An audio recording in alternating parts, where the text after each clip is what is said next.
இப்போ நான் ஒரு குருவோட பாதிப்புல இருந்தேன்னு வச்சுங்களேன், அந்த குருவோட ப்ரெசன்ஸை தான் நான் வெளிப்படுத்த முடியும், பிரபஞ்சத்தோட ப்ரெசன்ஸை வெளிப்படுத்த முடியாது. ஒரு பரவசப்படுத்தி விட்டுறாங்க. அப்போ ஒரு குரு வந்து ஒருத்தரை பரவசப்படுத்தக்கூடாது, அவரை வளர்க்கறதுக்கு, அவரை பல்வேறுபட்ட ரூபத்தில் அவரை வேற வடிவத்துக்குள்ளே உருவாக்குறதுக்கு அவர் வந்து ஒரு கவனம் வச்சு அவனை வழி நடத்தி அவனுக்கு என்னென்ன விஷயங்கள் இருக்கோ அதை பார்க்கணும்னு நினைக்கிறார். தியானம் சார்ந்து தியானத்துக்கு வர்ற மாணவர்கள் மூலியமாகவே ஒரு 5-6 இடங்களை நான் ரொம்ப சங்கடங்கள் எல்லாம் அனுபவிச்சிருக்கிறேன். அப்போ இதுக்கு காரணம் மாணவர்கள் அல்ல, பிரபஞ்சம்தான். நீங்கள் உடலில் எல்லா இடத்தையும் சுத்தம் பண்ணிடலாம், இடுப்பு பகுதியையும் தலைப்பகுதியும் சுத்தம் பண்ண முடியாது. யாகம் வளர்த்து மலையை வர வைக்கிறேன் அப்படிங்கிறாரு, யாகம் வளர்த்து மலையை நிறுத்துறேங்கிறாரு. யாகமே வளர்க்காமையே நெருப்பையே மூட்டாமையே ஒரு 10 நிமிஷத்துக்குள்ளே தியானத்துக்குள்ளே அதை பண்ணிட்டு போயிடலாம். நீங்கள் எந்த முழுமையான ஞானியும் பாருங்களேன், யாரையும் ரொம்ப புகழ் சார்ந்து அவங்களுக்காகனே ஒரு பணி செஞ்சாரெலாம் இருக்காது. எனக்கு ஒரு கோயில் கட்டணும், நீங்கள் கட்டினா நல்லாயிருக்கும், எனக்கு வந்து கனவுல வந்துட்டு இருக்கு அப்படின்னா, உனக்கு கனவுல வருது ரேட்டு, எனக்கு கனவுல வரணும்ல, எனக்கு நேராக சொல்லணும்ல. உனக்கு கனவுல சொன்னால் நான் போய் ஒரு கோயிலை கட்ட முடியுமா? ஒரு குருவோட ரோல் என்னன்னா, ஒருத்தன் பலமாகிற வரைக்கும் பாதுகாக்கணும், இல்லைன்னா ஆக்சிடென்ட் ஆகி செத்து போயிடுவான். அந்த ஆக்சிடென்ட்டுங்கிறது வண்டியில் போய் மோதியில் பல குருமாரை போய் பார்க்குறதே ஆக்சிடென்ட் தான். இப்போ உங்கள் லைஃப்பில் ஃபெயிலியர்லாம் இருக்குல்ல, அதுக்கெல்லாம் யாரோ காரணம்னு நீங்கள் ஒரு ஹிஸ்ட்ரி எழுதி வச்சுருக்கீங்க ஒரு நோட்டில். ஒரு நாள் அனுபவம் பெற்றீங்கன்னா அந்த ஃபெயிலியருக்கு நீங்கள் ஏதோ ஒரு பெரிய காரணமாக இருப்பீங்கன்னு உங்களுக்கே தெரிஞ்சிடும். ஒரு குருவே ஒருத்தரை உருவாக்கிட்டு தன்னைத்தானே அவன் சுழல் தொடங்கிட்டான்னா அவர் விடுபட்டுருவார். அங்கே அவர் வந்து இருக்கவே மாட்டார். அப்போ அவர் என்ன பண்ணுவார்னா, அவனை குரு அப்படி என்று ஊரை அழைக்க வச்சுட்டு போயிடுவார். மந்திரிகள் பேசுறது, ராஜா பேசுறதுலாம் அழிஞ்சு போயிடும், ஞானிகள் பேசுறது அழியாது. அதனால நீ போய் அனுபவத்தை பெற்றுட்டு வந்து அதை வந்து அது எது நிஜம்னு உனக்கே புலப்படும், அப்போ பேசு.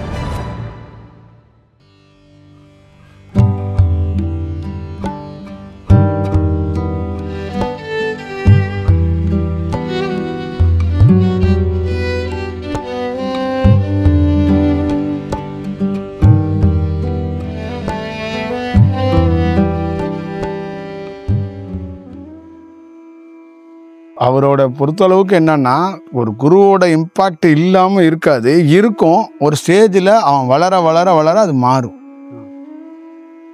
அவனுடைய வளர்ச்சிக்குள்ள, அவனுடைய இதுக்குள்ள அதோடைய தன்மைகள் அவனுக்கு வேற ஒரு விஷயம் புலப்படும். இப்போ நீங்கள் வளர்றீங்கன்னு வச்சிங்களே, உங்களுக்குள்ளே ஒரு தைரியம் பிறந்துடும், உங்களுக்குள்ளே ஒரு நம்பிக்கை பிறந்துடும். அப்போ அதுக்குள்ள என்ன ஆகும்னா, இப்போ நான் இவ்வளோ தூரம் போக வேண்டியதில்லை, குருவை வந்து இங்கேயே நான் பார்க்க முடியும், குரு வந்து எனக்குள்ளே வந்து அவரை நான் ஆத்மார்த்தமாக நினச்சி உட்கார்ந்தேன்னா அவர் எனக்கு ஏதோ ஒரு இன்ஸ்ட்ரக்ஷன் கொடுப்பாரு, ஒரு வழிகாட்டுவார் அப்படிங்கிற அந்த விஷயம் உங்களுக்கு ஒரு புலப்படும். அடுத்தது ஒரு ஸ்டேஜில் இந்த மாதிரி ஒன்று ஒன்றா உங்களுக்குள்ளேயே அது பரிணாமம் வந்து ஏற்படும். அப்போ உங்களுக்குள்ள அது வளர வளர என்ன ஆகும்னா, பாதிப்புன்னு ஒன்று இருக்குல்ல உங்ககிட்ட, அதெல்லாம் அதுவே ரிலீஸ் பண்ணிடும். இவ்வளவுதான் அது. ஒரு மனிதன் பாதிப்புலேருந்து வெளியில வந்தாதான் பிரபஞ்சத்தை உணர முடியும். அவனே ஒரு பாதிப்பா இருந்தானா பிரபஞ்சத்தை உணர முடியாது. இப்ப நான் ஒரு குருவோட பாதிப்புல இருந்தேன்னு வச்சுங்களேன், அந்த குருவோட பிரசன்ஸை தான் நான் வெளிப்படுத்த முடியும், பிரபஞ்சத்தோட பிரசன்ஸை வெளிப்படுத்த முடியாது. புரியுதுங்களா?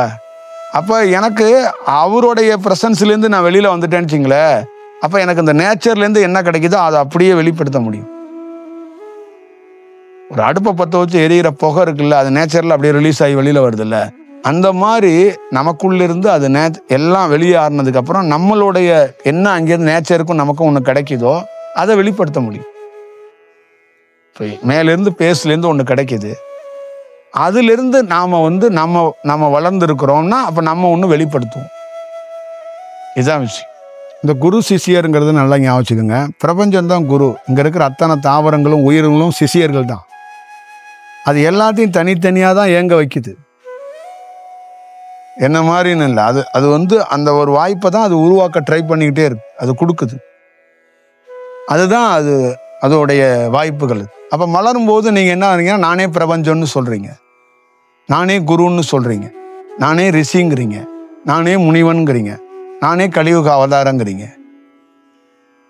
அப்போ அது என்ன சொல்லுதுன்னா, நீ வளர்ந்து நிற்கிற, நீ வேலை செய்ய. அப்போ அது என்ன பண்ணுது, அது வந்து மறுதளிக்கலை, உன்னுடைய ஒரிஜினல் வெளி வந்துருச்சு, நீ வேலை செய்ப்பான்னா அது அமைதியாயிரு. இப்போ அதோட ஒரு இடி இடிக்குது, அது இடி இடிக்கிறது நின்றுச்சு, அதோட நோக்கம் நிறைவேறிடுச்சு, அதனால இடிக்கிறது நின்றுச்சு. ஒருத்தருங்க உருவாகிறதுக்காக ஒரு வேலை செஞ்சுட்டு பிரபஞ்சம், அது விஷயம் முடிஞ்சிருச்சு, அது நின்றுச்சு. ஏன்னா அவரே பிரபஞ்சமா இருக்கிறாரு. அவரு இப்போ என்னன்னா, நான் அவரை தொடர்பு கொள்ள வேண்டிய, அவர் என்னை தொடர்பு கொள்வார். முன்னாடி பிரபஞ்சம் ஒரு ஒரு ஒரு சிஷியரை தொடர்பு கொள்ளுது, அவர் குரு. இப்போ அவர் உருவாகிட்டாரு, இப்போ அவரே நேரடியாக குருவை தொடர்பு கொள்றாரு. எங்க இருக்கீங்க ஐயா, உங்களை பார்க்கணும், உங்கள்கிட்ட பேசணும் அப்படின்னு அவரே சொல்றாரு. இப்போ முன்னாடி எங்கடா இருக்க தம்பி அப்படின்னு அவர் கேட்டாரு. இதுதான் விஷயம். இல்லை ஒரு விஷயந்தான், ஒரு ஸ்டேஜ் வரைக்கும் அவர் உங்க மேல முழு கவனத்தை வச்சு உங்களை வளர்க்குற வரைக்கும் அது பாதுகாப்பாக இருப்பார். அந்த பாதுகாப்பு அவர்கிட்ட இருந்து எப்படி கிடைக்கும், என்ன கிடைக்கும் அப்படின்னா, மற்ற குருமார்கள்ட்ட ஏன் என்ன மாதிரி கிடைக்கல அப்படின்னு சொல்றோம்னா, அவங்க என்னன்னா உங்களை எப்படின்னா ஒரு பரவசப்படுத்தி விட்டுறாங்க. அப்போ ஒரு குரு ஒருத்தரை பரவசப்படுத்தக்கூடாது, அவரை வளர்க்கறதுக்கு, அவரை பல்வேறுபட்ட ரூபத்தில் அவரை வேற வடிவத்துக்குள்ள உருவாக்குறதுக்கு அவர் ஒரு கவனம் வச்சு அவனை வழி நடத்தி அவனுக்கு என்னென்ன விஷயங்கள் இருக்கோ அதை பார்க்கணும்னு நினைக்கிறாரு. ஆனால் பரவசங்கிறது என்னன்னு கேட்டிங்கன்னா, நீங்கள் என்னை விட்டு அகல மாட்டீங்க. பரவசத்துக்குள்ள 2 விஷயம் இருக்கு. என்னன்னா, குரு இருக்கிறாரு, நம்மளை பார்த்துக்குவாரு, குருவே கதின்னு வாழ்ந்துருவோம்.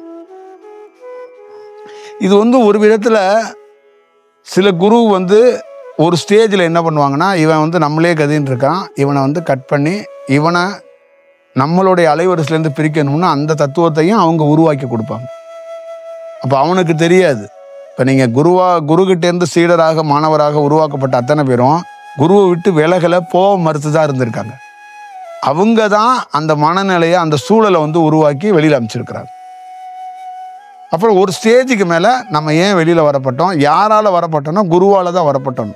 இப்போ எனக்கு 2-3 இடங்களில் தியானத்துக்குள்ளே நான் ரொம்ப ரொம்ப கஷ்டத்தை நான் அனுபவிச்சிருக்கிறேன். தியானம் சார்ந்து தியானத்துக்கு வர்ற மாணவர்கள் மூலியமாகவே ஒரு 5-6 இடங்களில் நான் ரொம்ப சங்கடங்கள் எல்லாம் அனுபவிச்சிருக்கிறேன். அப்போ இதுக்கு காரணம் மாணவர்கள் அல்ல, பிரபஞ்சம்தான். அவங்க மாணவர்கள் கிடையாது, பிரபஞ்சம்தான் இந்த ஏற்பாட்டை பண்ணியிருக்கு. அப்போ அந்த இடத்துக்குள்ள இந்த மாதிரி நிகழ்வுகளை நம்ம சந்திக்கணும், பார்க்கணும் அப்படிங்கிறதுக்கான ஒரு சூழல் இருக்கு. அப்போ அதே பிரபஞ்சம் என்ன பண்ணுதுன்னா, அதே செயலை அது வேற வடிவத்துக்குள்ள அது மாற்றி காட்டுது. அப்போ இதுக்குள்ள என்ன புரியுது, என்ன புரிஞ்சுக்கணும் அப்படின்னு கேட்டிங்கன்னா, இந்த மாதிரி சூழல்கள் எல்லாத்தையும் நீ அனுபவிக்கவும் கற்றுக்கணும், அதிலிருந்து ஒவ்வொரு செயலையும் கடக்க கற்றுக்கணுங்கிறது தான் அதோடைய பொருள். அப்போ இயற்கையிலேருந்து நாம் எப்படி கற்றுக்கணும்னா, எதிரில் இருக்கிற ஒருத்தர் நம்மளை குறை சொல்லிட்டாரு, திட்டாரு அப்படிங்கிறத தாண்டி, இது எதிரில் இருக்கிற ஒருத்தரை குறை சொல்ல வச்சது, திட்ட வச்சதும் பிரபஞ்சத்தோடைய ஒரு வேலை. அது என்ன மாதிரி வேலை அப்படிங்கிறத முதல்ல அறிஞ்சுக்கணும். அப்போ நீ விழிக்காமல் இருக்கிற, நீ ரொம்ப மௌனமாக இருக்கிற, இந்த இடத்துல ரொம்ப அசாதீதமாக நீ வேலை செய்கிற, ரொம்ப ஸ்லோவாக வேலை செய்கிற, அது மாயை. அப்போ நான் அதை தூண்டி விட்டுருக்கேன், அது உன்னை எரிக்க வருது. இப்போ நீ இப்படி ஸ்லோ ப்ராசஸாக இருந்தன்னா நீ உருவானதுக்கு அடுத்தெல்லாம் போயிடும். அதை விழிப்போட கவனி அப்படிங்கிறதுக்கு அவர் ஒரு ஏற்பாடு பண்ணுறாரு. உங்ககிட்ட நான் இன்ஸ்ட்ரக்ஷன் கொடுத்துட்டேன், சூட்சமத்தில் 10 தடவை கொடுத்துட்டேன், நீ திருந்த மாட்டேற, கேட்க மாட்டேற. அப்போ ஆப்போசிட்லேயே ஒருத்தனை கிளப்பி விட்டுட்டேன். இப்போ அவன் உனக்கு கத்துறான், உன்னை வேலை செய்ய விட மாட்டான்.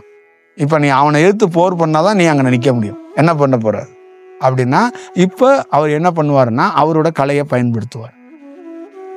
அப்போதான் சொல்லுவார் குரு, அந்த கலையை நீ பயன்படுத்தணும்னு நான் எப்பயே சொல்லிட்டேன், நீ ஏன் பயன்படுத்தலை, பயன்படுத்து. அப்போ நேரடியாக சொன்னால் கேட்கல, அது வேற ஒரு ஆப்போசிட் மூலியமாக நான் சொல்லிடுறேங்க. இதுவும் நிகழும். இப்போ ஒருத்தருக்குள்ள ஒரு லைஃப் ட்ராவல்குள்ள எல்லா விதமும் நிகழும். அந்த எல்லா விதமும் நிகழ்றதுக்கான ஒரு வாய்ப்புகளை உருவாக்கும்.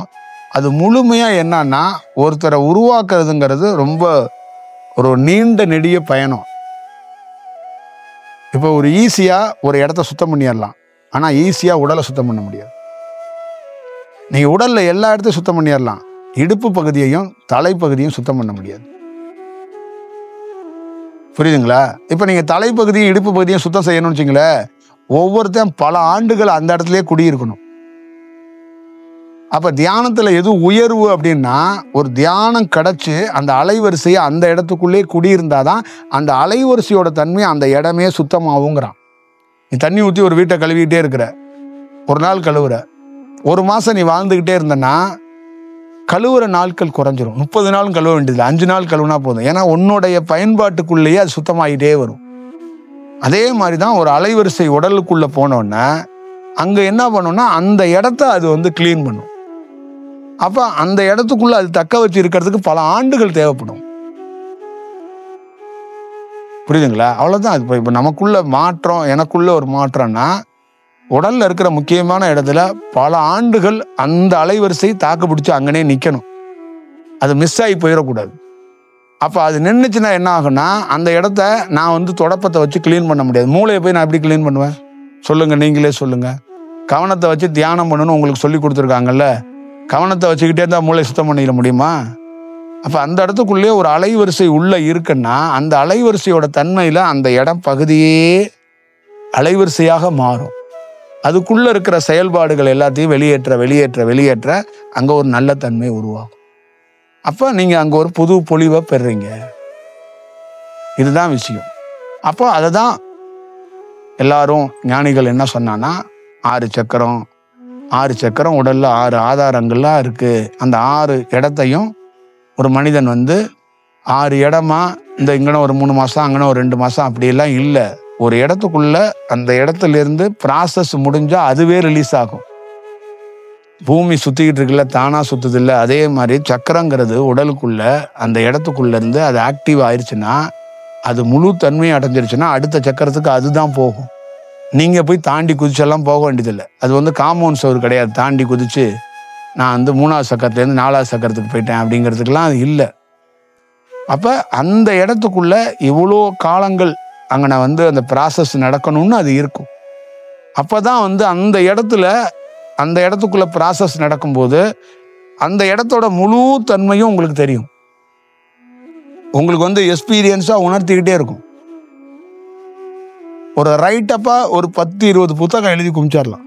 ஒரு சக்கரை ஒரு ஒரு ஒரு ஒரு ஒரு இடத்துக்குள்ளே அந்த சக்கரம் வந்து ஓப்பன் ஆகி அது வேலை நடக்குதுன்னா அவ்வளோ அனுபவங்களை அது கொடுத்துருக்கும். அப்புறம் அதே மாதிரி அடுத்த இடக்குள்ளே இருக்கும். அப்போ உடலுக்குள்ள ஒவ்வொரு பகுதியை பற்றியும் அது ஒரு ஆராய்ச்சியாக, அது முழுமையாக இது வேலை செஞ்சால் எது ரிலேட்டடெல்லாம் தெரிஞ்சுக்க முடியும் பிரபஞ்சத்தில், எது ரிலேட்டடெல்லாம் நம்ம தியானத்துக்குள்ளே அந்த கலையை பயன்படுத்தி அதை நுட்பமாக செஞ்சுக்க முடியுங்கிறதெல்லாம் இது ஒரு விஷயம். இப்போ ஆப்போசிட்டில் இருக்கிற ஒரு மனிதனுக்கு உடல் உபாமை இருக்குது. அப்போ எந்த இடத்துக்குள்ளே நின்று அந்த உபாமையை கரெக்ட் பண்ண முடியும்? இதுதான் விஷயம். இதுக்கு ஒரு விஷயம் இருக்குது. இப்போ நீ அனுபவமே பெறாமல் ஒரு நார்மல் ஸ்டேஜுக்குள்ளே இருந்துக்கிட்டு இதுக்குள்ள பெரிய ஆய்வுகளை ஆராய்ச்சிகளை செய்யணும். ஆனால் அதை வந்து அது வளர்கிற வரைக்கும் ரொம்ப கேர்ஃபுல்லாக கவனமாக அதுக்குள்ளே இருக்கணும். அது ஏதோ கொஞ்சம் நிகழ்ந்த உடனே நமக்குள்ள ஒன்று வந்துருச்சு அப்படிங்கும்போது அதை முழுமைப்படுத்த முடியாமல் உன்னால் போயிடும். புரியுங்களா? அதுதான் ரொம்ப முக்கியமான விஷயம். ஒருத்தர் அனுபவம் பெற்றுட்டாருங்க அப்படிங்கிறதுக்கு சொல்கிறதுக்கு காரணம் என்னன்னா, அவர் அந்த முழுசாக அதை பல ஆண்டுகள் வந்து அதுக்குள்ளேயே அந்த வாய்ப்பை வந்து உருவாக்கப்பட்டுச்சு. அப்போ அவருக்கு முழுசாக அது கிடைக்கும் போது அதை பற்றி அவர் வந்து ஒரு டிக்ஷனரி கிடையாது, அவரே டிக்ஷனரியாக இருக்கிறார். அவரே அந்த விஷயமா மாறி இருக்கிறார். நான் சூரியன் மாதிரி அப்படின்னு சொல்லக்கூடாது. சூரியன்னா சூரியனாக தான் இருக்கணும். சூரியன் மாதிரி சந்திரன் மாதிரி எல்லாம் அங்கே கதை சொல்லக்கூடாது. இந்த மேற்கோள்லாம் காட்டக்கூடாது. களத்தில் பணி செய்யணும். அப்போ மேற்கோள் காட்டிக்கிட்டு இருந்தோம்னா இன்னும் பணி செய்யலை. ஒருத்தரை வந்து நம்ம பரவசப்படுத்துகிறோம், சந்தோஷத்தான் படுத்துகிறோம் மேற்கோளில். இதுதான் அதோட விஷயம். அப்போ அவங்க வேற இந்த உயர்ந்த செயல் இருக்குல்ல, இப்போ அனுபவம் பெறாத கொஞ்சம் இப்படி முழுமை பெறாமல் இருக்கிறாங்கல்ல, அப்போ அவங்களெல்லாம் அது வந்து பெருசாக அது வந்து கன்சல்ட் பண்ணாது. சரி, இந்த காலத்தில் அவங்க ஏதோ ஒரு செஞ்சுட்டு போகட்டும் அப்படிங்கிறது தான் அதோட செயல்பாடுகளாக இருக்கும். ஆனால் அவங்களுடைய செயல்பாடுகள் இறைவன் எப்பவுமே நம்மளோட தொடர்பில் இருக்கிறாரு, இறைவனால தான் இந்த வேலை செஞ்சுக்கிட்டு இருக்கோம் அப்படிங்கிறதுலாம் இருக்கும். புரியுதுங்களா? இப்போ மாரியம்மனுடைய காலுக்குன்னு ஒரு தன்மை இருக்கு. மாரியம்மனோட கைக்குன்னு ஒரு தன்மை இருக்கு, மாரியம்மனோட கண்ணுக்குன்னு ஒரு தன்மை இருக்கு. இப்ப இந்த இடத்துக்குள்ள ஒருத்தன் காலுக்குள்ள இருக்கிற தன்மையை ஒருத்தன் அலைவரிசையா பெற்றுட்டான்னா மாரியம்மனுடைய கால் தன்மையை மட்டும் பெற்றுட்டு மாரியம்மனாவே மாற முடியாது. புரியுதுங்களா? நம்ம ஊர்ல இருக்கிற சில சாமியார்கள் உடல்ல இருக்கிற சில தன்மைகளை சில இடங்கள்ல இருக்கிறத மட்டும் பெற்றுட்டு முழுசா இறைவனா பெற்றுட்ட மாதிரி அவங்களுக்குள்ளேயே ஒரு ஃபீல். புரியுதுங்களா? இப்ப இந்த சக்தி பீடம்னு சொல்லி அம்பாலோட கை இங்க விழுந்துச்சு, காது அங்க விழுந்துச்சுன்னு சொல்றாங்கல்ல, இதெல்லாம் அந்த அம்பாலோடைய அலைவரிசை அங்க விழுந்துச்சு அப்படிங்கிறதுக்கு ஒரு குறியீடு. அது உடலா பார்க்க வேண்டியதில்லை. அப்ப அந்தந்த உடல்ல அந்தந்த பாகத்துக்கு ஒரு இடத்துலன்னா அந்த மாதிரி உடல்ல ஒவ்வொரு பாகத்துக்குள்ளேயும் ஒரு அலைவரிசை இருக்கு, ஒரு தன்மை இருக்கு. இதெல்லாம் முழுமையா ஒர்க் ஆனாதான் ஒரு உடல் ஒரு நல்ல அனுபவத்துக்குரிய செயலாக மாறி நம்ம ஒரு பணி செய்ய முடியுங்கிறதுக்கு இதான் அர்த்தம். அப்ப சில இடங்களை மட்டும் நம்ம வச்சு உடல்ல பணி செய்யும் போது அது திருப்திகரமாக நமக்கு அதை செஞ்சுக்க முடியாது. நெருக்கடி இருக்கும், ஒரு சவால் இருக்கும். அது செய்யறதுக்கு வாய்ப்புகள் ரொம்ப குறைவா இருக்கும். ஒருத்தர் யாகம் வளர்க்குறாரு, யாகம் வளர்த்து மலையை வர வைக்கிறேன் அப்படிங்கிறாரு, யாகம் வளர்த்து மலையை நிறுத்துறேங்கிறாரு. யாகமே வளர்க்காமையே நெருப்பையே மூட்டாமையே ஒரு 10 நிமிஷத்துக்குள்ள தியானத்துக்குள்ளே அதை பண்ணிட்டு போயிடலாம். அதை அவர் அவருக்குள்ள பெற்றுக்கல. அவர் எதை பெற்றாரோ அதை வச்சு ட்ரை பண்ணி பார்க்குறாரு. புரியுதுங்களா? காளியை மண்டை கோட்டை வச்சுட்டு ஒரு காளிக்கு டிங் டிங் தலையில் அடித்து அதுக்கு ஒரு மந்திரத்தை போட்டு ஒரு வேலையை நீ போய் இந்த தகடை கொண்டு போய் கம்பெனியில் கட்டு, உன் கம்பெனி நல்லா ஓடும், இல்லை உனக்கு வேலை இருக்கும் அப்படின்னு ஒன்று சொல்கிறாங்க. இப்படி வச்சுக்கோங்க. அதே ஒருத்தன் அந்த தலையிலையும் டிங் டிங்னு அடிக்க வேண்டாம், தகரத்தையும் தூக்க வேண்டாம், அங்கே கட்டவும் வேண்டாம். அப்படியே உட்காந்து அந்த கம்பெனி ஓடுமா ஓடாதா, அந்த கம்பெனி ஏன் ஓடணுங்கிறத அவனாலையும் பண்ணிட முடியும். இப்போ ஒவ்வொருத்தரும் ஒவ்வொரு விதமாக ஒரு கலையை அவங்க கற்றுக்கிட்ட விதங்கிறதோட அவங்களுக்கு எது மாதிரி சித்தியாக இருக்கோ அதில் செஞ்சு ட்ரை பண்ணி பார்க்குறாங்க. அப்போ முழுமைங்கிறது இப்படி இல்லை. முழுமைங்கிறது ஒரு மொத்தமே வேற வடிவத்துக்குள்ள இருக்கு. அப்போ முழுமைங்கிறதுக்குள்ள என்னன்னா செயற்கையே வராது. அப்போ முழுமை ஆயிட்டா என்னன்னா ஒருத்தர் சார்ந்து செயல்பட மாட்டார். இப்போ நீங்கள் எனக்கு ஒரு தொகை தர்றீங்க, நீங்கள் ஒரு இன்ஃப்ளூயன்ஸாக இருக்கீங்கிறதுக்காக ஒரு முழுமை பெற்றவர் செயல்பட மாட்டார். நீங்கள் எந்த முழுமையான ஞானியும் பாருங்களேன், யாரையும் ரொம்ப புகழ் சார்ந்து அவங்களுக்காகனே ஒரு பணி செஞ்சாரெல்லாம் இருக்காது. சந்திப்பு அந்த பார்த்துக்கிறது அந்த விஷயம்லாம் அந்த முன் ஜென்மத்தோட தொடர்புகளில் பார்த்துருவாங்க, அது வேற. ஆனால் அந்த பணியெல்லாம் செஞ்சு கொடுக்க மாட்டாங்க. புரியுதுங்களா? இவ்வளோதான் விஷயம். இப்போ நமக்கு தெரியும் நிறைய விஷயங்களுக்குள்ள நம்மக்கிட்டே அது நம்ம சில இடங்கள்ல நம்ம அதை எக்ஸ்போஸ் பண்ண கூடாது. சில விஷயங்களை இப்போ நம்மளை பார்க்க சில பேர் சில விஷயங்கள்லாம் இருக்கும். அந்த இடத்துல நம்ம எக்ஸ்போஸ் பண்ணி அவங்களுக்கு தான் நம்மளை உணர முடியலைன்னு நமக்கு உணர முடியுது. அப்போ நாம் என்ன பண்ணணும்னா அவங்க வந்தாங்க, ஒரு பார்த்தாங்க, அவங்க கடந்து போகட்டும் அப்படின்னு நம்ம காத்துரும். இதுதான் அனுபவம். அது இப்போ நம்மளை அவங்களுக்கு அணுக தெரியாம அவங்க வேற விதத்துல அவங்க பேட்டர்ல நம்மளை மாற சொல்றாங்க. புரியுதுங்களா? நீங்க வர்றீங்க, எனக்கு ஒரு கோயில் கட்டணும், நீங்க கட்டினா நல்லா இருக்கும், எனக்கு கனவுல வந்துட்டு இருக்கு அப்படின்னா, உனக்கு கனவுல வருது ரேட்டு, எனக்கு கனவுல வரணும்ல, எனக்கு நேரா சொல்லணும்ல. உனக்கு கனவுல சொன்னா நான் போய் ஒரு கோயிலை கட்ட முடியுமா? சொல்லுங்க, நீங்க சொல்லுங்க. அப்போ உனக்கு கனவுல கோயில் கட்ட சொன்னா இப்போ நான் எதுக்கு இருக்கிறேன்? நீ ஏன் வேலை செய்ய?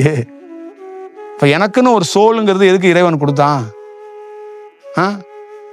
நான் என்ன தென்னாலிராமனா, அங்கோ தெரியுது பார் தண்ணி அப்படின்னு குதிரைக்கு காட்டுறவனா நான் என்னுடைய ரோல்னு என்ன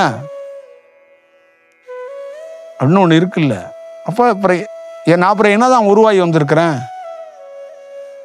அப்போ அது அவங்களுக்கு புரியாது. அது அவங்க அதுக்குள்ளேயே நின்று பேசிக்கிட்டு இருப்பாங்க. அவங்க அதுக்குள்ளேயே லயத்து போயிட்டாங்க. புரியுதுங்களா? இதுதான் விஷயம். இப்போ நம்ம ஆரம்பத்தில் கிருஷ்ணன், ராமன், பார்வதி, சிவன் இவங்களோடலாம் குடும்பம் நடத்தினவங்க தான். ஆனால் அவங்கெல்லாம் எது வரைக்கும் எந்த மாதிரி வடிவத்துக்குள்ள எங்கெங்கெல்லாம் கடக்கணுமோ அப்படியே கடந்து அது ஒரிஜினாலிட்டியா என்ன இருக்கு அப்படிங்கிறதுக்குள்ள எல்லாம் அது அது வளர்ச்சியா இருந்தா அது எல்லாம் தெரிய வரும். இல்ல அங்க குடும்பம் நடத்துற இடத்துக்குள்ளேயே நின்றுட்டோம் வச்சுங்களேன், அதுதான் நிஜம் அப்படின்னு நம்ம ஊர்ஜிதப்படுத்திடுவோம். ஒரு 4 பேரோட நீங்க வாழ்றீங்க, இந்த வாழ்க்கையை 70 வருஷம் வரைக்கும் போகுதுன்னா அந்த 4 பேரை தான் நீங்க சொல்லுவீங்க. அந்த 4 பேரை கடந்து 40 பேரோட ஒரு ஒரு டிராவல் கிடைச்சிருந்துச்சுன்னா 40 பேர்த்த பத்தி விவாதிப்பீங்க. அப்ப தியானங்கிறது என்னன்னா கடக்கிறது. புரியுதுங்களா? இப்ப நீங்க நான் இது கடந்துட்டேன் அப்படின்னு நீங்க ஒரு 4 பொருளை மட்டும் வச்சுக்கிட்டு சொல்லக்கூடாது. அப்ப வெட்ட வெளியில இருக்கிற அண்ட சராசில இருக்கிற அந்த செயல் ஆர்குமெண்ட் உங்கள்கிட்ட பண்ணாது. அது தேவையில்லைன்ட்டு அது அது பாட்டில் அதோட பணி தான் போயிட்டே இருக்கும்.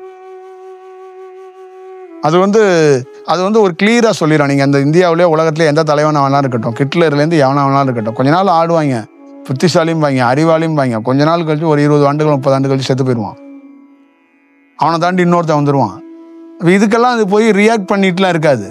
அவன் ஒரு எண்ண பதிவுல ஒருத்தன் தோன்றுவான், ஒருத்தன் வாழ்வான், ஒருத்தன் செயல் செய்வான், அவன் பாட்டில் ஏதோ ஒன்று சொல்லிக்குவான், அதை மக்கள் வேணா கத்துவாங்க, புகழ்வாங்க, நமக்கெல்லாம் அது எந்த ரியாக்டும் இல்லை அப்படின்ட்டு அது பாட்டில் அடுத்து நெக்ஸ்ட் போயிட்டே இருக்கும். இவ்வளவுதான் அதோட விஷயம். மக்களுக்கு அது புரியாது. அவன் கலையை கொடுத்துருக்கவன் ஏன் இவன் அப்படி பண்றான் அப்படிங்கிறது அவருக்கு தெரியும். தெரிஞ்சிருச்சுல்ல, சரி இந்த இடத்துல இந்த பேஸ்ல இவன் இப்படிதான் வாழ்வான், இவன் பல நாள் போராடி இருக்கிறான், இந்த 30 ஆண்டுகள் இவன் இப்படிதான் இருப்பான், இந்த இடத்துக்குள்ள இவனை நம்ம ஒன்றும் பண்ண முடியாது, அப்படியே விட்டுரு அப்படின்ட்டு அது கடந்து போயிடும்.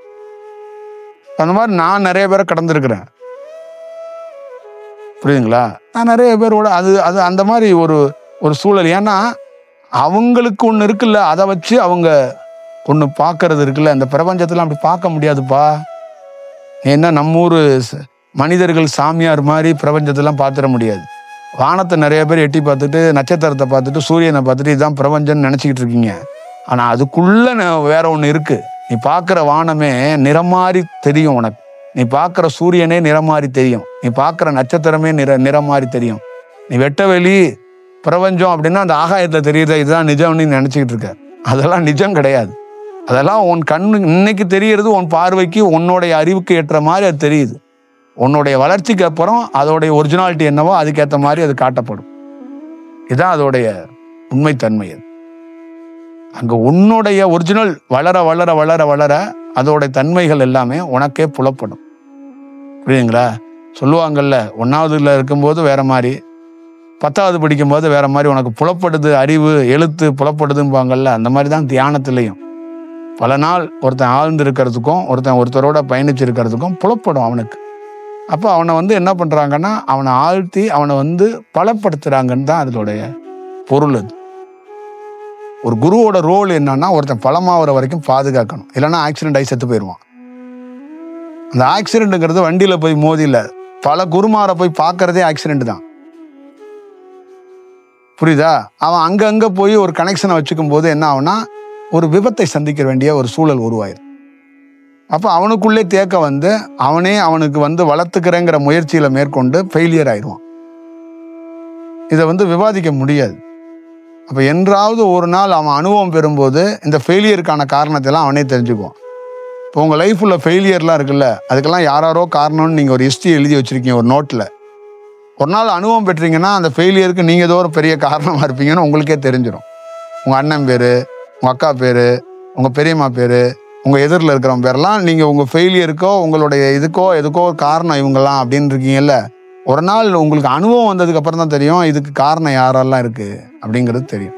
அப்போ அந்த சூட்சம வாசிங்கிறது எந்த ஒரு லிமிட் இருக்குது, உனக்கு இப்படி தான் உணர்த்தணும்னு இருக்கு.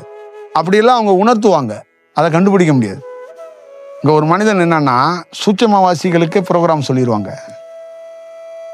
புரியுதுங்களா? இது மாதிரி ஒரு நிகழ்ந்துடும். அந்த இடத்துக்குள்ள ஒரு சின்ன விஷயத்த இப்படி போகணும் அப்படிங்கிறத அது சொல்லிட்டு போயிடும். அப்புறம் முடிச்சதுக்கு அப்புறம் தான் அவங்க சொல்லுவாங்க, இது ஆல்ரெடி எனக்கு உணர்த்தனுச்சு, நான் இதை பெருசாக எடுத்துக்கல. இப்போ பெருசாக எடுத்துக்கலன்னா அப்போ சூட்சமத்தை நீ பெருசாக வேல்யூ பண்ணலைன்னு தானே அர்த்தம். அதுதான் அதோட விஷயம். அப்போ ஒரு ஞானியோடைய ரோல் என்னவா இருக்குன்னா, ஒவ்வொரு நிமிடமும் கவனித்தல், அதான் விழித்தல் அப்படின்னு சொன்னாங்க. அந்த கவனித்தல்னா அதை கவனித்து செயல்படுறது. அப்போ ஒரு ஸ்டேஜில் என்னன்னா அவர் கவனிக்க வேண்டிய சூழலுக்கு இல்லாமல் மாறிடுறது. எப்படின்னா தானாக சொல்லல்றது. தானாக ஏங்கிறது. அப்போ அவருக்கு வந்து அந்த வேலை செய்யறதுக்கு கொஞ்சம் எளிதாக இருக்குது. அப்போ தானாக ஏங்கிறது எப்போ ஏங்கும் அப்படின்னா, அந்த பூமி யாரும் தேவையில்லாமல் ஏங்குது. அதனால தான் ரிலாக்ஸாக உலகம் இருக்குது. இதுதான் அனுபவங்கிறது. இது எப்போ வேணாலும் ரிப்பேர் ஆயிரும் அப்படின்னா அது பேர் அனுபவம் கிடையாது. புரியுதுங்களா? அவ்வளோதான். ஒரு ஞானங்கிறது அப்படிதான் இருக்கணும். தன்னைத்தானே அது சுத்தி கொள்ளணும். அதை ஒரு மிஷின் வச்சு ஒரு ஆப்ரேட்டிங் வச்சு சுத்தக்கூடாது. ஒரு குருவே ஒருத்தரை உருவாக்கிட்டு தன்னைத்தானே அவன் சுழல் தொடங்கிட்டான்னா அவர் விடுபட்டுருவார். அங்க அவர் வந்து இருக்கவே மாட்டார். அப்ப அவர் என்ன பண்ணுவார்னா, அவனை குரு அப்படி என்று ஊரை அழைக்க வச்சுட்டு போயிடுவார். அவரு எந்த சூழல்லையும் தான் குருங்கிறதோட அவனை குருங்கிறதுல முன்னிறுத்துலதான் உறுதியா இருப்பார். அதுதான் ரொம்ப முக்கியம். அது இந்திய பாரம்பரியத்துல தலைவனாக தான் இருக்கணும்னு நினைக்கிறான். புரியுதுங்களா? ராமகிருஷ்ணர் மட்டும்தானே இருக்கணும். விவேகானந்தர் உருவாக்க வேண்டிய அவசியம் கிடையாது. தானே இந்தியா ஃபுல்லா என்னையே தெரிஞ்சுட்டு இருக்கணும். விவேகானந்தர்லாம் நீ சீட்டை தான் அங்கே உட்கார்றான், உனக்கு என்னடா தெரியும் அப்படின்னு சொல்லியிருக்கலாம்ல. உனக்கு என்ன தெரியும் அப்படின்னு. அப்ப என்னோட நீ பெரிய ஆளு அப்படிங்கிறது ஒண்ணு இருக்குல்ல. அதுதான் அதோட விஷயம். இதெல்லாம் வந்து அததான் சொல்றது. மனிதனா இருந்தீங்கன்னா நீங்க விட்டு கொடுக்க மாட்டீங்க. ஞானங்கிறது என்னன்னா, நீங்க விட்டு கொடுக்கறதுங்கிறது இல்ல, நீங்க விடுபட்டு நின்றுவீங்க. இப்ப ஒருத்தர் கொடுக்க வர்றாருல, அந்த கொடுக்க வர்றங்கிற அந்த எண்ணமே இல்லாத அளவுக்கு நீங்க போய் நின்றுவீங்க. அவ்வளவுதான் செயல். இப்ப மனிதன் வந்து விட்டு கொடுப்பான். தம்பிக்காக நான் விட்டு தரேன், அண்ணனுக்காக விட்டு தரேன் அப்படிங்கிறது மனிதன் விட்டு கொடுக்கறது. ஞானிகள் குருக்கள்லாம் விட்டெல்லாம் கொடுக்க மாட்டாங்க. விடுதலையாகி நின்னுக்குவாங்க. புரியுதுங்களா? எந்த ஞானியாச்சும் என் தாய் தந்தையோட சொத்து வேணும்னு கேட்டு போயிடுவானா? போவானா? போக மாட்டான். ஏன்னா அதான் விடுதலைங்கிறான். புரியுதுங்களா? அப்ப இந்த ரத்த சொந்தத்தை, ரத்த பந்தத்தை, தாய, சகோதரிய, மனைவிய, குழந்தைய, உற்றார, உறவினர்களை, நம்ம சாப்பிட்டதை, நம்ம பழகுனதை, நம்ம கலாச்சாரத்தை எல்லாத்தையும் வார்த்தையால விட்டு ஒழிக்க முடியாது. உடல்ல இருக்கிற தன்மையில பருவமாற்றம் அடைஞ்சா அதுவே விடுதலையை வாங்கி கொடுக்கும். அதனாலதான் ஒரு ஞானி வந்து காத்திருந்து அந்த தன்மை அடைகிற வரைக்கும், உடல் பருவமாற்றம் ஆகும்போது நீயே விடுதலை. என்னன்னா, நீ யாரோடையும் உறவு வச்சுக்க மாட்ட. உனக்குள்ள அந்த பந்தம்னு இருக்காது. நீ வந்து எல்லாரையும் ஒரே ஒரு அடுக்குக்குள்ள கொண்டாந்துடும். அப்போ ஒரு ஸ்டேஜில் என்னன்னா, அந்த அடுக்குக்கு நீ வரும் முன்னாடி உன் குடும்பத்தில் உன்னை கொஞ்சம் பிரித்து உன்னை தனியாக கொண்டாந்து வைக்கும். ஏன் உன்னை தனியாக கொண்டாந்து வைக்குதுன்னா, நீ விடுதலை ஆகிறதுக்கு முன்னாடியே ஒரு ப்ரீ பிளான் பயிற்சி ஆகும். அதனால ஊரில் ரோட்டில் சுற்றிட்டு இருக்கேன் எல்லாம் நான் விடுதலை ஆகிறதுக்காக தான் அப்படி சுற்றிட்டு இருக்கேன் அப்படின்னு நினச்சிடாத. மனித தன்மையில் உன் ஜாதகத்தில் ரோட்டில் சுற்றணும்னு சில சமயத்தில் சில பேருக்கு இருக்கும். அதனால சுற்ற வேண்டியது கூட இருக்கும். ஆனால் ஞானத்தன்மையில் பிரபஞ்சமே சுத்த வைக்கிறதுங்கிறது வேற. அதுக்கும் ஒரு அனுபவம் வேணும். புரியுதுங்களா? ஜாதக ரீதியாக சுற்றிக்கிட்டு இருக்கிறதுங்கிறது வேற. அதை நிறைய பேர் நினச்சிக்குவாங்கன்னா இதோட மிங்கிள் பண்ணிடுவாங்க. நான் அதனால தாங்க ரோடாக சுற்றுறேன், கோயிலாக சுற்றுறேன், இப்போ வீடெல்லாம் விடுபட்டு இருக்க போகிறேன், சாமி கரெக்டாக சொல்லிட்டாரு, எனக்கான அனுபவத்தை தான் சொல்லியிருக்கிறாரு அப்படின்னு சொல்லிக்கிட்டு அவங்க ஏதோ பாதி அனுபவத்தை அடைஞ்சிட்ட மாதிரி இதுக்குள்ள ஒரு மிங்கிள் பண்ணி விட்டுருவாங்க. அப்படியெல்லாம் இல்லை. அது வேற. உனக்கு ஒரு பொசிஷன் அனுபவம் கிடைச்சதுக்கு அப்புறம் தான் உன்னை என்ன பண்ணுவாங்க? விடுதலை ஆக்குவாங்க. விவேகானந்தருக்கெல்லாம் அனுபவம் நல்லா கிடைச்சதுக்கு அப்புறம் தான் அந்த ஒரு வீட்டுக்கெல்லாம் அந்த துறக்கிறதுக்கான ஒரு வாய்ப்பு மாதிரி உருவாக்குனாங்க. அப்ப துறக்கிறதுனா என்னன்னா, பார்த்துக்க முடியாத ஒரு சூழல். ஒரே நகரத்துல இருப்பாங்க, தாயும் மகனும் பார்த்துக்க மாட்டாங்க. ஒரு 100 மைலுக்கு அப்பாறு தான் இருப்பாங்க, ஆனா பார்த்துக்கிறதுக்கான சூழல் உருவாகாது. அப்ப அந்த சூழல் எப்படின்னா, பிரபஞ்சம் என்ன பண்ணும்னா, என்னுடைய வாழ்க்கையை வச்சே நான் சொல்றேன். அந்த சூழல் ஏன் பார்த்துக்கலங்க, என்னங்க சூழல் அப்படின்னா, இப்ப என் மகனுடைய அந்த ஆசையோ உணர்வுகளோ ஒரு அம்மாவுக்கு வந்துகிட்டே இருந்தா, அம்மா அப்பா எப்படியாவது நடந்து கூட பார்க்க வந்துருவா. அந்த பிரபஞ்சம் என்ன பண்ணும்னா, அந்த எண்ணங்களை வரவிடாம பண்ணிவிடும். மகன் இருக்கிறான், எங்கேயோ இருந்தாலும் நல்லா இருக்கட்டும், ஆனா தாயை பிரிஞ்சிருக்கிறான். ஒரு நாள் அவனுக்கு தெரியும் அம்மாவோட அருமை என்ன, அம்மானா என்ன அப்படின்னு தெரியும். என்ன சாமி கும்பிட்டாலும் கடவுளை கும்பிட்டாலும் அம்மா மாதிரி இருக்குமா, ஒரு நாள் தெரிஞ்சுக்குவாண்டி அப்படின்னு பக்கத்துல சொல்லிட்டு இருக்கோம். அதே அம்மா ஏய் பசியறி இப்பயே போய் பார்ப்போம்னா அது எண்ணம். அப்ப இந்த பிரபஞ்சம் என்ன பண்ணுது? புலம்ப விடுது, பேச விடுது, ஆனா அந்த எண்ணத்தை கொடுக்கல. அதனால 2 பேரும் சந்திச்சுக்கல. இப்ப இவனுக்கு என்ன பண்ணுது? தாய்ங்கிற ஒரு கதாபாத்திரத்தை இவனுக்கு மறக்கடிச்சிருச்சு. அப்போ அந்த கதாபாத்திரம் அவனுக்குள்ள ஊடுருவி இருந்துச்சுன்னா, காரட்ரா, ஏதாவது கிளாஸ் எல்லாம் முடிஞ்சிச்சு இல்லை, சும்மா தானே இருக்கிறோம், போய் 1 hour அம்மாவை பார்த்துட்டு வந்துடுவோம். அப்போ அதுக்கு தெரியாதா அது என்னன்னா, இது விடுதலை ஆக முடியாது. விடுதலை ஆகிறதுக்கு முன்னாடியே நீ பயிற்சியை மேற்கொள்ள வேண்டும். அந்த பயிற்சி இயற்கையா நேச்சர்லேயே அது உனக்கே தெரியாம அது பிரபஞ்சம் நிகழ்த்தும். அது உன்னுடைய அனுபவத்திலிருந்து நிகழ்த்தும். அதுக்கு ஒரு அனுபவம் வேணும். ஆரம்ப நிலையில இது நடக்காது. தியானத்துல நீ உயர்ந்த ஒரு அனுபவத்தை பெற்றதுக்கு அப்புறம் அது உனக்கு அந்த அந்த விஷயத்த, அது இயற்கையா நேச்சரா அந்த பிரிவினை உபதேசத்தை, பிரிவினை செயலை, அது ஒரு பிரிவினை உபதேசம்னு சொல்லுவாங்க. இரத்த சொந்தமாக யாரெல்லாம் இருக்கிறாங்களோ அவங்க உயர்ந்த ஞானியோடைய பொருளை தொடவோ அவங்களோட பயணிக்கவோ தங்கவோ அனுமதி இல்லைங்கிறத அது விடுதலை வாங்கி கொடுக்கும். அப்ப அங்க சொந்தம் கொண்டாடவோ அந்த விஷயத்துக்குள்ளேயோ அவங்களும் முற்படக்கூடாது, இவரும் முற்பட மாட்டார். அப்ப பொதுவா அவர் என்னன்னா, அந்த அந்த செயல் வடிவத்துக்குள்ள இருந்து அதுக்கு அவர் என்ன காட்டுறாருன்னா, நான் யாரையும் சார்ந்தவன் இல்லை, அதனால யாரையும் சார்ந்த பொருளாக என்னை தயவு செய்து பண்ணிவிடாதீங்க அப்படிங்கிறத அவர் கிளாரிட்டியா காட்டிட்டு போயிடுவார். அப்ப சில 1-2 பேர் ஞானியோட பையனோ மகளோ இல்லை யாரோ ஞானி வீட்டிலேருந்து ஞானித்தன்மையை அடைஞ்சிருக்கிறாங்க. அதற்கு காரணம் என்னன்னா, அவங்க குரு பரம்பரையிலேருந்து வந்த சீடனே அங்க பிறந்திருப்பான், அவனுக்கு மகன்னு தெரியாது. அவன் அங்க இருந்து அவன் ஒரு ஸ்டேஜில் அப்பையும் அந்த மனித தன்மை எல்லாத்தையும் அவன் அழிச்சிட்டு தந்தைங்கிறத மறந்துட்டு அவர் யாருங்கிறத உணர்ந்துக்கும் போது அவன் அந்த இடத்துல அவர் விட்ட பணியை செய்யலாம். அப்படி அவன் மனித தன்மையிலே வந்தானா அந்த ஆசிரமத்தில் ஏதோ ஒரு ட்ரஸ்டியாவோ ஏதோ ஒரு பொறுப்புலையோ அந்த காசு சுகத்தை அனுபவிச்சுக்கலாமே ஒழிஞ்சிய, ஆனாலும் அது பிரபஞ்சத்தோடைய அனுமதியோ பிரபஞ்சம் அதை ஏற்றுக்கொள்வது இல்லை. அவனாக ஒரு உறவு என்ற ஒரு சொல்லில், உறவு என்ற ஒரு செயலில் அவனே அவனுக்கு ஒரு விலங்க போட்டுக்கிட்டான். அவனே அவனுக்கு ஒரு குற்றத்துக்குள்ள ஒரு வாய்ப்பை உருவாக்கிக்கிட்டாங்கிறதா அதோடைய பொருள். இது சேவை கிடையாது. புரியுதுங்களா? இதெல்லாம் வேற ஒரு வடிவத்துக்குள்ள இருக்கு. அதனாலதான் ஒரு பொலிட்டிக்கல்ல நடக்கிற மாதிரி ஒரு அரமனையில ராஜா, பெரிய ராஜாவுக்கு அப்புறம் சின்ன ராஜாவுக்கு முடிசூடி இளவரசன் மாதிரி எல்லாம் ஒரு ஞானி போனதுக்கு அப்புறம் நம்ம பிளட் ரிலேஷனா யார் இருக்கா, அவங்க அந்த ட்ரஸ்ட்டை பார்த்துட்டு அதை 300 கோடி ஆட்டையை போட்டுட்டு போட்டோம். இந்த யாராவது ஒரு தாய் மாமன் வருவான், இந்த இவன் வருவான், அவன் வருவான், சித்தப்பா வருவான், அதெல்லாம் அங்கே அது வரலாம் நடக்கவே நடக்காது. அதுக்கான வாய்ப்புகள் இல்லை. ஆனால் அது அப்படி ஒரு சூழல் உருவாகுதுன்னா அது நல்ல செயல் அல்ல அப்படிங்கிறத நான் பலமுறை உணர்த்திட்டேன், பலமுறை சொல்லிட்டேன்.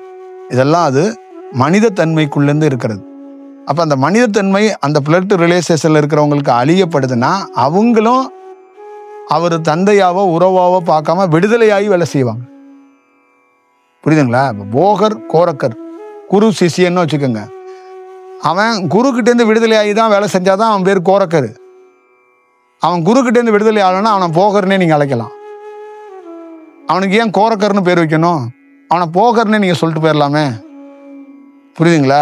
இப்போ சிவன்கிட்டேருந்து ஒரு சிஷியர் வர்றாருன்னா அவன் சிவனுடைய விஷயத்தையே பண்றாருன்னா அவனை சிவன்னே நீங்க அழைக்கலாம். அவனுக்கு இன்னொரு பேர் அழைக்கப்படுது ஊர்லன்னா அது அப்போ அவன் தான் விஷயம். அப்போ அவரே என்ன பண்ணுவார்னா அது துண்டிச்சு அவனா ஆக்கி விட்டுருவாரு. அதான் விடுதலைங்கிறது. அந்த பிரபஞ்சத்துக்குள்ள இருக்கிறது அதுதான் வடிவம். இப்ப சிவன் ஒரு ஒளியா இருக்கிறார். அப்ப அந்த ஒளிக்கு பக்கத்துல ஒரு 10 ஒளி இருக்கு. இதெல்லாம் தனியா இண்டிபெண்டா விடுதலையா அப்படி இருக்கு. இப்போ இவருடைய பெரிய ஒளி, அவங்கெல்லாம் சின்ன சின்ன ஒளியா விடுதலையாகி தனித்தனியா இருக்கிறாங்க. ஆனா இவங்கெல்லாம் தனித்தனியா ஒரு குருவா செயல்பட்டுக்கிட்டே இருக்கிறாங்க. ஒரு டயத்துல இந்த 10 ஒளியும் சேர்ந்து உள்ள போயிருது. அங்க இவங்க யாருமே கிடையாது, ஒரே ஒளி தான் இருக்கு. இவங்களோட கோரக்கரும் அங்க கிடையாது, கொங்குனரும் அங்க கிடையாது, போகரும் கிடையாது, அகத்தியரும் கிடையாது. அந்த பேர் ஒளியா ஒரே ஒரு ஒளி தான் இருக்கு. அவங்க தனியா பேரும் இல்லை, அவங்க அலைவரிசையும் இல்லை, செயல்பாடு இல்லை. அந்த பெரிய ஒளியோட அலைவரிசை என்ன இருக்கோ அதே அலைவரிசை தான் வெளியில கக்கும். இந்த சைடில் லெஃப்ட் சைடில் போகர் இருக்கிறாரு, இந்த ரைட் சைடில் அகத்தியர் இருக்காருலாம் அந்த ஒளியில தெரியாது. புரியுங்களா? இப்படிதான் அதோடைய செயல்பாடுகளுக்குள்ள இருக்கிற வடிவம். அப்ப வெளியில இருக்கும்போது விடுதலையாகி தனித்தனியா வச்சுக்கும். உள்ள சேர்க்கும் போது எதுவுமே இல்லாம ஒரே பொருளா அது காட்சி அளிக்கும். அப்ப இஸ்லாமோ கிறிஸ்துவமோ இண்டோ பிற மதங்களோ எல்லாம் நீங்கள் பாதையில் தேடி அங்கே வந்து நிற்கும் போது ஒரு ஒளியில் தான் நீங்கள் போய் ஐக்கியமாவீங்க. ஐயோ எங்கள் மதத்துக்குள்ள இதை காணாம் அப்படின்லாம் அங்கே சொல்ல முடியாது. நீங்கள் அங்கே அப்படி ஒரு எண்ணத்துக்குள்ளே இருக்க மாட்டீங்க. அங்கே போய் எல்லாருமே ஒன்றாக கலந்து விடுவீங்க. நீங்கள் கலக்க போகிற இடம் அங்கே ஒன்று தான். நீங்கள் எந்த மார்க்கத்தை வேணாலும் பிடிச்சிக்கிட்டு போங்க, அவ்வளோதான் அதுக்குள்ளே இருக்கு. அப்போ இந்த முழுமை, இந்த அனுபவம், இந்த தியானத்துக்குள்ளெல்லாம் ஒரு விஷயம் பெறலைன்னா நீங்கள் மார்க்கத்தை புரிஞ்சுக்காம சண்டை போட்டு தள்ளிடுவீங்க. இறைவனையே புரியாமல் நம்ம ஊர்லேயே பார்த்துக்கோங்க, நாராயணனுக்கும் சிவனுக்குமே சண்டை போட்டு எவ்வளோ பேர் செத்துருக்காங்க. புரியுதுங்களா? இப்போ நாராயணன் யாரு சிவன் யாருன்னுங்கிறத அறியும், சிவன் அறியணும், அது ஒன்று அப்படின்னு சொல்கிறதெல்லாம் கிடையாது. அதை தாண்டி அனுபவமாக உடலுக்குள்ளேயே ஒரு பெரிய பருவ மாற்றத்துக்குள்ளே அது ஒன்று இருக்குது. ஆனால் இந்த நிமிஷம் வரைக்கும் ஒரு மனிதராகப்பட்டவனுக்கு நாராயணன் தனி, சிவன் தனியாக தான் வணங்குறாங்க, பார்க்குறாங்க. அதெல்லாம் எவ்வளோ பெரிய பக்தியில், மார்க்கத்தில் எத்தனையோ சித்தர்கள் பாடல்களை புத்தகத்தை படித்து தள்ளினவங்களா இருந்தாலும் சிவனை ஒரு மார்க்கத்தில் தான் பார்க்குறாங்க, நாராயணனை ஒரு மார்க்கத்தில் தான் பார்க்குறாங்க. அதுவே உங்களுடைய அனுபவத்துக்கு ஒரு தடையாக போயிடும். நீங்கள் ஒரு விஷயத்தை அறியாத போது டிஸ்கஷனே பண்ணக்கூடாது. அப்போ அந்த விஷயத்தை விவாதிக்காமல் விட்டுட்டு ஓடிடணும். எனக்கு என்னைக்காவது ஒரு நாள் தெரிஞ்சால் நான் விவாதிக்கிறேன், தெரியலைன்னா விவாதிக்கக்கூடாது. இது எதுக்கு தேவையில்லாத வேலையை நம்ம வந்து பார்க்கணும்? சிவன் ஹரி ஒன்றா அப்படின்னு தெரியலை, யார்கிட்டயே கேட்டால் அவங்களும் அவங்கவுங்க இதை ஒன்றுங்கிறான், ஒருத்தன் ஒன்றும் இல்லைங்கிறான், இது நம்ம மார்க்கம்ப்பா, இது அந்த மார்க்கம்ப்பாங்கிறான். என்னைக்காவது ஒரு நாள் நமக்கு இறைவன் என்னைக்காவது காட்டி கொடுப்பான். காட்டி கொடுக்குற அன்னைக்கு இதை விவாதிப்பான்ட்டு போயிட்டானா ஓகே. அப்போ ஞானி என்னன்னா, ஆரம்பத்தில் நீ பேசாத, இந்த ஒரு நம்ம ஊரில் ஒருத்தர் சதாசிவ பிரமேனந்தெல்லாம் இருந்தார்ல, நீ ஏன்டா பேசுகிற, மௌனமாக அவடான்னு சொன்னாங்கன்னு ஒரு கதையெல்லாம் இருக்குல்ல. அது எதுக்குன்னா, நீ வந்து அனுபவத்தை முழுசாக பெற்றுட்டு அப்போ பேசணும். இப்போ பேசுறது இருக்குல்ல, அது வந்து அரசாட்சி மந்திரிகள் பேசுகிற மாதிரி பேசக்கூடாது. மந்திரிகள் பேசுறது, ராஜா பேசுறதுலாம் அழிஞ்சு போயிடும், ஞானிகள் பேசுறது அழியாது.